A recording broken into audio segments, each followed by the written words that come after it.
Why do people become addicted? Not just to drugs or alcohol, but to people, to approval, to anger, to distraction. We assume it's about weakness or moral failure, but addiction isn't that simple. Carl Jung saw addiction not as a disease, but as a spiritual crisis, a desperate attempt to fill a void within the self, a search for wholeness in all the wrong places.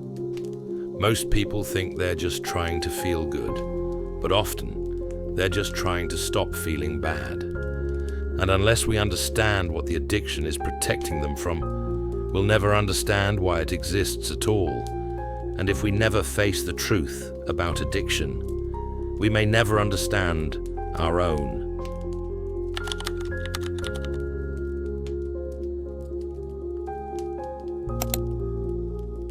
Addiction isn't about the substance.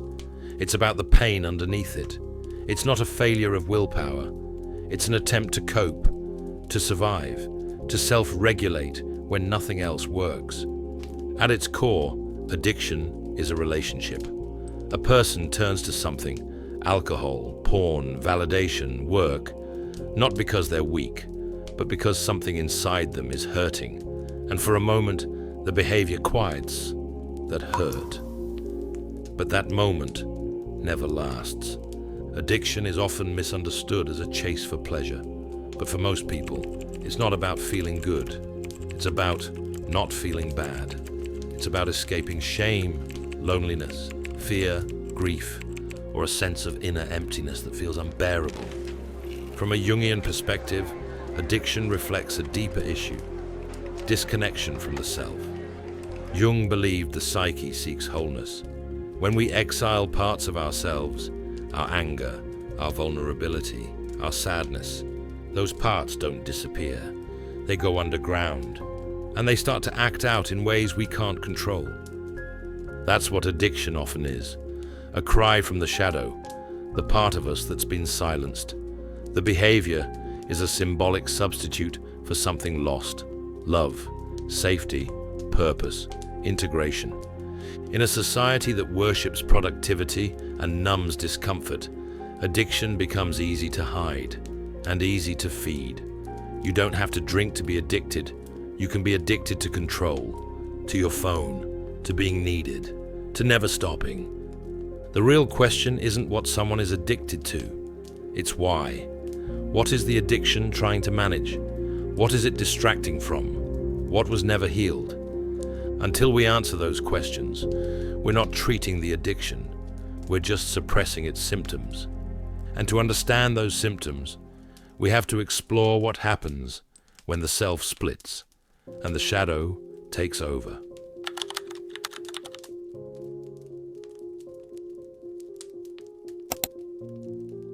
Addiction doesn't arise in a vacuum. It emerges from an internal split, the divide between the self we present to the world and the parts of us we've buried. Carl Jung called these buried parts the shadow. It's everything we've learned to reject: sadness, anger, neediness, even joy, because it wasn't safe or acceptable in our childhood environment. These traits don't disappear, they go underground, and over time, they begin to act out through projection, sabotage, and compulsive behavior, including addiction. Addiction can be the shadow's attempt to be heard. A person might numb out, not because they're weak, but because they've never learned how to process what's real inside them. The addiction is a substitute, a ritual to manage feelings they were never allowed to feel. This is why addiction often feels like it comes out of nowhere. It's not just about craving a substance, it's about maintaining the mask, keeping the shadow out of sight. But the more we suppress, the louder it gets. Someone taught to never show weakness might drink to suppress grief. Someone taught to always be good might use illicit content to explore forbidden desire. These patterns aren't random, they're symbolic. The split between the conscious self and the shadow creates tension. Addiction is often an attempt to manage that tension, not by facing it, but by escaping it. Think of the shadow like a suitcase you've carried your whole life, but never opened. Eventually, it starts to leak. Addiction is what happens when the pressure becomes too much. But what happens when that pressure becomes sacred? When the addiction becomes a god? That's what we'll explore next.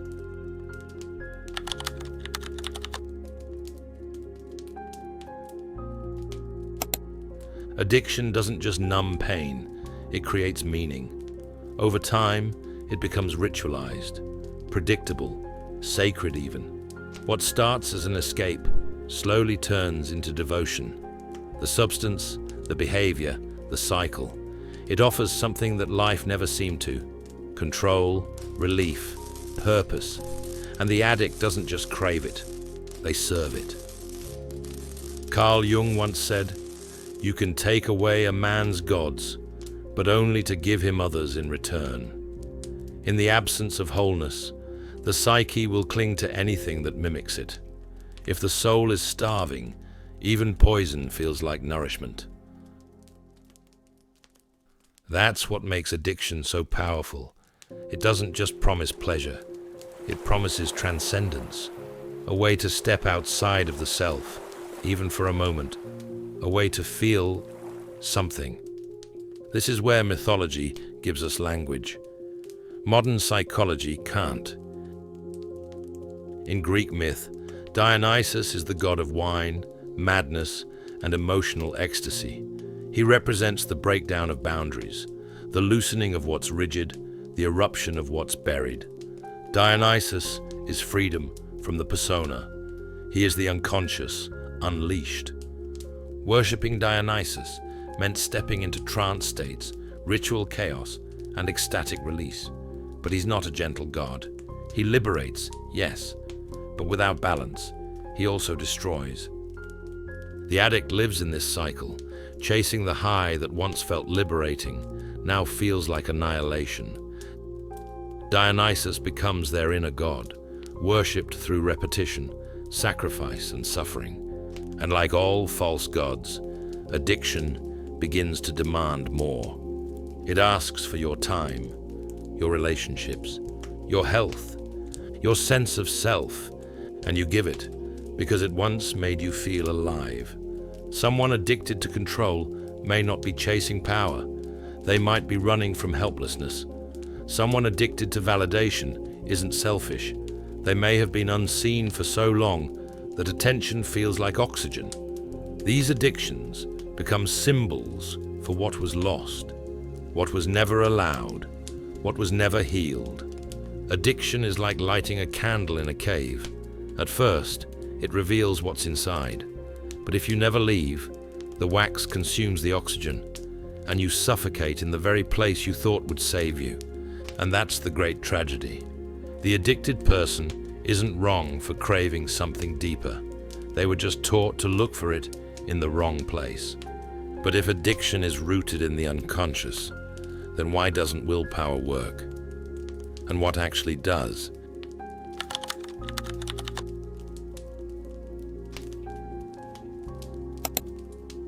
If addiction were just a bad habit, willpower would be enough. But it's not. Addiction is not driven by logic. It's driven by the unconscious, the part of you that remembers what you tried to forget, the part that doesn't care about discipline or consequences, the part that just wants relief. That's why you can know something is ruining your life and still do it anyway. Jung wrote that the unconscious is autonomous. It acts on its own, even when the ego protests. And when you repress emotions, memories, or needs, they don't disappear. They go underground. And from there, they control you. Addiction is often the unconscious screaming for your attention. The craving is not just for a substance. It's for escape, for comfort, for something you weren't allowed to want. Willpower tries to say no. But if you've never addressed what the addiction is protecting you from, that no is just another form of suppression. This is why people relapse when they're triggered, not because they're weak, but because the original wound hasn't been integrated. The addiction was never the root, it was the response. You can't out-discipline trauma. You can't shame a wound into healing. And you can't force your shadow to disappear by pretending it's not there. True change comes when you stop asking, "How do I stop this?" and start asking, "What pain is this trying to numb?" Only then can the craving lose its power. Not because you fought it, but because you finally understood it. So, if willpower isn't enough, what is? What does healing actually look like?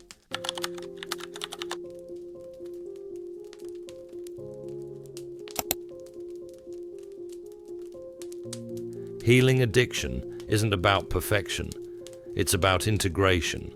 Most people ask, "How do I stop?" But the real question is, why did I need this in the first place?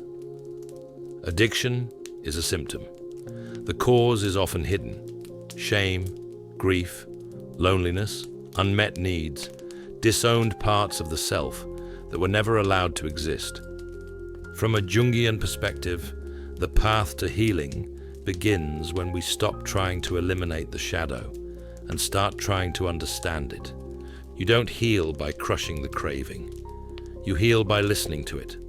What is it trying to soothe? What was missing when it first appeared? What is it protecting you from feeling?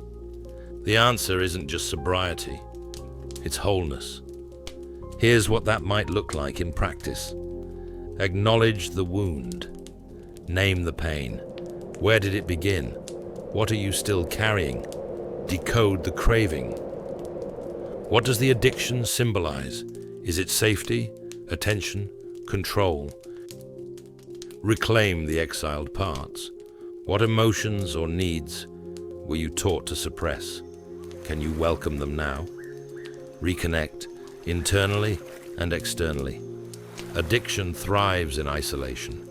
Healing happens in connection, with others, with purpose, and with the self. You don't need to become someone new. You need to become someone whole. This doesn't mean perfection. It means presence. It means facing the shadow, not to destroy it, but to invite it back into the circle of who you are. You're not healing the addiction. You're healing what the addiction was trying to protect. And once that part of you feels safe, the craving doesn't disappear. It simply becomes unnecessary. Which brings us back to the question we started with. Why do people become addicted? Not because they're weak, not because they're broken, but because something inside them was silenced. And the silence hurt more than anyone could see. Addiction is never just about the thing itself. It's about what the thing represents. The safety that was missing, the connection that never came, the emotions that had nowhere to go. And when we punish the craving without understanding the pain beneath it, we miss the point entirely. Jung wrote, "No tree, it is said, can grow to heaven unless its roots reach down to hell." To heal, we don't run from the shadow. We go down into it, not to suffer, but to bring light where it was missing. Because the opposite of addiction isn't sobriety, it's wholeness. And the only way out is in.